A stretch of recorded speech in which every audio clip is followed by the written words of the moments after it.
lóòótọ́ ni bàbá aládùúrà ti jáde tí wọ́n bẹ̀bẹ̀ lórí fídíò yìí tó jáde. Ọba Solomoni náà jáde ó sọ wọn bá nǹkan tó mọ̀ lórí ọ̀rọ̀ yẹn, bó lè yẹ pé èèyàn ò lè sọ yorùbá tó bá mọ̀ náà lọ. Àmọ́ mo fẹ́ yẹn náà àwọn nǹkan méjì kan mo tẹ̀ fẹ́ kí gbogbo ẹ̀yin tá ń wò mí mo fi Ọlọ́run bá bẹ̀ yín ẹ bá mi share fídíò ìkórè dáadáa. Pàápàá ẹjẹ́ lákọ̀ọ́kọ́ ẹjẹ́ kókó sọ̀rọ̀ nípa ọ̀rọ̀ tó Ọba Solomoni sọ tó ṣe fídíò. Ọba Solomoni kó ti àwọn chapters kan nínú Bíbélì mo ti wò ó. Nǹkan tó ń ṣe yìí ṣó bá ìlànà Bíbélì jọ tàbí kò bá jọ. Ṣé a ti rí ẹnìkan tó ṣerú ẹ̀ nínú Bíbélì? Àìsàn máa wá dáhùn kí nìyẹn nípa ti ara. Now let's go to first Bíbélì tá a máa kọ́kọ́ kà. Ẹ ká kọ́kọ́ lọ sí Old Testament. Kí Old Testament kọ́kọ́ jẹ́rìí sí. Old Testament ẹ ká kọ́kọ́ lọ sí orin Solomoni. Orin Solomon chapter 1 verse 2. Jẹ́ kí a fi ìfẹnukonu ẹnu rẹ̀ kò mí ní ẹnu nítorí ìfẹ́ rẹ̀ sàn ju ọtí wáìnì lọ. Bíbélì àkọ́kọ́ nìyẹn ẹ má kà ó. Bíbélì kejì 1 Peter chapter 5 verse 14 ó kà wípé ẹ fi ìfẹnukonu ìfẹ́ kí ara yín àmín. Ó di Bíbélì mélòó? Ó di Bíbélì yẹn ìwé Ọba Solomoni ìwé àwọn Ọba Solomoni yẹn chapter 1 verse 1 Ọba Solomoni kà sọ̀rọ̀ nípa pé ó ní jẹ́ kí ó fi ìfẹnukonu ẹnu rẹ̀ kò mí ní ẹnu nítorí ìfẹ́ rẹ̀ sàn ju ọtí wáìnì lọ. Ta ni Solomoni ń bá wí bẹ́ẹ̀ yẹn?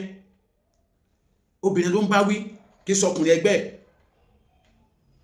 Oyè yìí fẹ̀yìn tí ẹ̀ ń wo analysis Ọba Solomoni lẹ́yìn náà sọ pé Ọba Solomoni ti sọ̀rọ̀ àwọn kan ló sàn evidence mi Ọba Solomoni ti sọ̀rọ̀ ó ní kò sí náà tó bá dùn pé kọkùnrin àtọkùnrin kiss ara wọn ní Christianity. Bíbélì ò sọ wípé kọkùnrin àtọkùnrin kiss ara wọn. Tó Ọba Solomoni bá wọn kó ti chapter yìí ẹ wá lọ wo verse 8 yẹ kẹ́lẹ́ mọ̀ pé Solomoni tó sọ̀rọ̀ nínú Bíbélì yìí obìnrin ló ń bá wí kì í sọkùnrin obìnrin ló ní kó fi ẹnu kan lẹ́nu kì í sọkùnrin. Ẹ wo verse 8 ó ní bí ìwọ kò bá mọ̀ ìwọ arẹwà jùlọ nínú àwọn obìnrin jáde lọ ní ipasẹ̀ agbẹran kí wọ́n kó sì bọ́ àwọn ọmọ ewúrẹ́ rẹ lẹ́bàá àgbà àwọn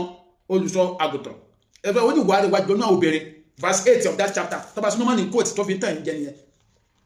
Wáyé táwọn èèyàn fi ń ṣe bí eléyìí wáyé tọ́ba Solomoni kó ka chapter yẹn délẹ̀ kí wọ́n lè mọ̀ wípé chapter yìí obìnrin ni Solomoni ń bá sọ̀rọ̀ wípé kó fẹnu kan lẹ́nu kì í sọkùnrin. Ẹ má jẹ́ ká máa fi ẹ̀kọ́ òdì gbá àwọn èèyàn kiri náà. Ẹ má jẹ́ ká máa yí Bíbélì sí òdì. Àkọ́kọ́ nìyẹn. Ẹ̀kejì Ọba Solomoni tó ń kó ti 1 Peter 5:14 Romans 16 maybe 16:6 Peter ó sọ̀rọ̀ kẹ́mìkan pé ẹ fi ìfẹnukonu mímọ́ kí ara yín. Ọba Solomoni wà ní ṣé kìí ṣe kiss ni ẹ ó ní ká kiss ni ẹ jẹ́ ń sọ̀rọ̀ kankan. Ní gbogbo ilé ayé yìí kò sí ẹ̀yà kan tó fẹ́ kí àwọn tí wọ́n kí ẹnu bọ́ra wọn rí. This time lè ṣe pé kọ́ pẹ́ẹ̀kì ara wọn àtúbájẹ́ kan tọkọ tìyàwó. Ní gbogbo ilé ayé yìí kò sí ẹ̀yà yẹn ẹ lọ́wọ́ kò sí tribe yẹn láyé yìí tọkùnrin àtọkùnrin fẹ́ kíra tí wọ́n ń jẹ ètí ara wọn. Láì sí àwọn ọkùnrin tó ń bọ́kùnrin ẹgbẹ́ wọn sùn kò sí ẹ̀yà yẹn láyé yìí ẹ jẹ́ ká máa lo làákàyè pẹ̀lú kẹta bá ń sọ̀nà. Àwa náà sá jáde níwọ̀nba kò sí ẹ̀yà yẹn láyé yìí tọkùnrin àtọkùnrin fẹ́ kíra tí wọ́n kiss tí wọ́n ń jẹ ètí ara wọn. Nǹkan tá lè ṣe ni pé kán pẹ́ẹ̀kì kò dẹ̀ kọ́mọ̀ ṣùgbọ́n láàrin ọkùnrin sóbìnrin ọkùnrin kiss obìnrin kiss ọkùnrin. Náà ẹ jẹ́ wọ́n wo environment bí wọ́n ti kọ Bíbélì gan jù ní sáìdì ara àwọn Israel ṣé ọkùnrin àtọkùnrin Israel tó yìí tẹ́ wà ní Israel dè ní dọ́là ṣé ẹ̀jẹ̀ ti níbi tọkùnrin àtọkùnrin fẹ́ kíra nílẹ̀ Israel tí wọ́n ń jẹ ètí ara wọn rí kò sí rẹ̀. Fídíò tá a wò tó jẹ́ history of the Bible or story of the Bible tí wọ́n ti ń sọ àwọn fídíò tá a ti wò nípa àtọ́ ti sọ ìtàn tó ní í ṣe pẹ̀lú àwọn tó wà ní Bíbélì ẹ ti nìyẹn níbi tí ọkùnrin àtọkùnrin fẹ́ kíra tó kì í sí rí tá jẹ ètí ara wọn wọ́n máa ń pẹ̀ kìíní. Ẹ má jẹ́ ká wò kí òyìnbó dà wá láàmú because mo padà lọ wo àwọn new versions of the Bible àwọn old versions kan sọ wípé kiss wọ́n do kiss mbẹ pé nígbà táwọn náà máa tú Hebrew láti tí wọ́n máa tú èdè Hebrew àwọn náà mọ nǹkan tí wọ́n lè lò àwọn náà lo kiss nígbà tí Yorùbá náà máa tú láti English àwọn náà lo ìfẹnukonu àbí ṣùgbọ́n àwọn new versions tó wá jáde tí wọ́n tó jẹ́ pé wọ́n padà lọ jókòó study Hebrew Bible ṣé Hebrew nàbí Greek tó wá di pé nǹkan tí wọ́n sọ báyìí kì í ṣe nǹkan tí wọ́n tú sí ni ọ̀nà àwọn versions tẹ̀ ń wò yìí. So a gbọ́dọ̀ máa ṣe làákàyè pẹ̀lú kẹta bá ń kọ́ àwọn èèyàn. So ẹ jẹ́ ká wọ́n fi ojú ayé wò ó ẹ̀yin tẹ́ jáde dáadáa kì í ṣe ló àwọn tó kúrò ní ojú kan ní Nàìjíríà yẹn o lọ́kàn tútùkútù àwọn èèyàn social media ẹ̀yin bàbá mi tẹ́ jáde dáadáa àwùjọ wo lè dé láyé yìí kọ́ńtì wo lè dé láyé yìí tọkùnrin àtọkùnrin ti ń kiss pé wọ́n fẹ́ kíra wọn kò sí fọ̀rọ̀ ojú ayé wò so ìyẹn lọ nípa bàbá wa tó wá tún jáde tí wọ́n bẹ̀bẹ̀ bàbá Ọlọ́run ti gbọ́ ẹ̀bẹ̀ yín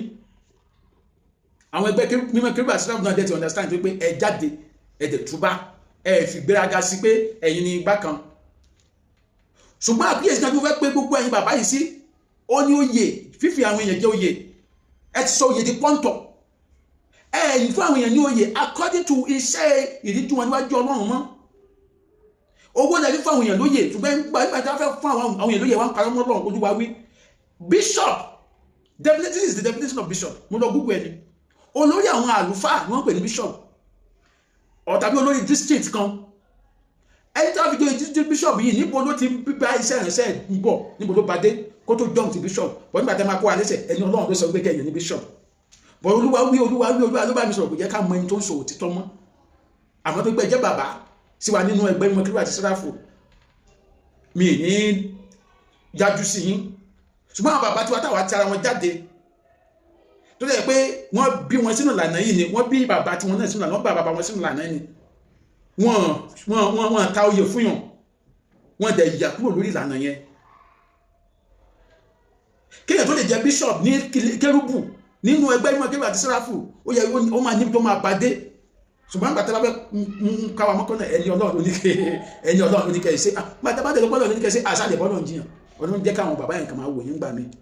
ṣùgbọ́n ẹ ṣàtúnṣe ẹlẹ́tò orin kan tó sọ wípé ọ̀pá aládé kò ní tọwọ́ mi bàjẹ́ títí Jésù yóò fi dé ẹ má jẹ́ kí ọ̀pá aládé kó tọwọ́ yín bàjẹ́ ó sì jẹ́ nìyẹn torí nǹkan táwọn yẹn sọ oyè dàbá yìí ẹlòmíì ò lè ka Psalm 24 sórí ẹ̀ẹ́dẹ̀ gbé sórí pẹ́ mo rántí àwọn bàbá tó wá sọ fún àgbà yẹn pé kò tó bá fẹ́ jẹ oyè ó ní Psalm tó gbọ́dọ̀ mọ̀ sórí ayé ìsìn ẹ máa rẹ́ lómi ó jẹ́ bàbá ń Júdà bàbá ń Gálílì bàbá ń kíní kan ìyá ní Ísírẹ́lì ìyá ń kíní kan ẹ máa ní kó gbàdúrà gan ọmọ gbàdúrà ẹ kàtàkàtà gbàdúrà pé wà nú ẹ̀yìn tó fún wọn ní oyè owó ọgbọ́n wọn lẹ́bi fún wọn ní oyè ṣé ẹ ti pa ìlànà dá báyìí ẹ̀yin bàbá yìí ṣé ẹ ti pa ìlànà dá nínú ẹgbẹ́ mímọ́ kérúbù àti sẹ́ráfù nígbà tí mo ń sọ ọmọ yí àwọn kan ju àwọn kan lọ ọmọ yí àwọn kan ju àwọn kan lọ ẹ jọ̀ọ́ ẹ ṣe àtúnṣe ẹ ní ìbínú Ọlọ́run